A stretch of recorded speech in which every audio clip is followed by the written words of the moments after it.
കോഴിക്കോട് ഒരു കല്യാണം കൂടിയിട്ട് എന്തൊക്കെ കഴിച്ചെന്ന് കണ്ടേ. കല്യാണം കഴിഞ്ഞ് നമ്മൾ വൈകിട്ട് നേരെ മിഠായി തെരുവിലേക്ക് പോയി. ആക്ച്വലി നമ്മൾ കല്യാണത്തിനാണ് വന്നതെന്നുണ്ടെങ്കിൽ നമ്മൾ ഒരു ദിവസം കൂടെ എക്സ്ട്രാ സ്റ്റേ ചെയ്തു ഒന്ന് എക്സ്പ്ലോർ ചെയ്യാൻ വേണ്ടി. അങ്ങനെ കണ്ണൂർ കോക്ടൈലിൽ നിന്ന് തുടങ്ങി ബ്രെഡ് ഓംലെറ്റ്, കല്ലുമ്മക്കായൊക്കെ കഴിച്ചാൽ ബ്രെഡ് ഓംലെറ്റ് ഇപ്പുറത്തേക്കും സാധനത്തിൻ്റെ പേര് എനിക്കറിയത്തില്ല.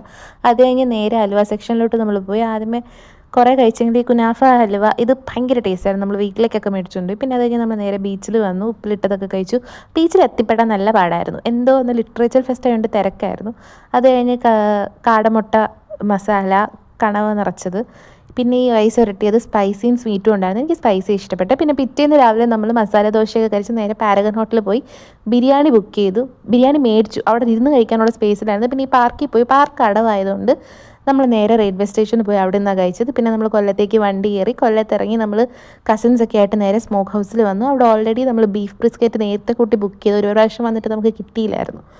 അങ്ങനെ അവിടെ കുറേ ആക്ടിവിറ്റി ഒക്കെ ഉണ്ടായിരുന്നു. നമ്മൾ ആക്ടിവിറ്റി ഒക്കെ കളിച്ച് വന്നപ്പോഴത്തേക്കും നമുക്ക് നേരെ ഫുഡൊക്കെ കൊണ്ടുവന്നു. നമുക്കത് ബോറടിക്കാനൊന്നുമില്ല ഫുഡ് വെയിറ്റ് ചെയ്ത്. കാരണം ഒരുപാട് ആക്ടിവിറ്റി ഉണ്ടായിരുന്നു. നമ്മൾ ആ ശ്രദ്ധ ഇതിൽ പോകും. നല്ല ടേസ്റ്റ് ആയിരുന്നു. എനിക്ക് ഭയങ്കര ഇഷ്ടപ്പെട്ടു. അപ്പോൾ ടാറ്റാ.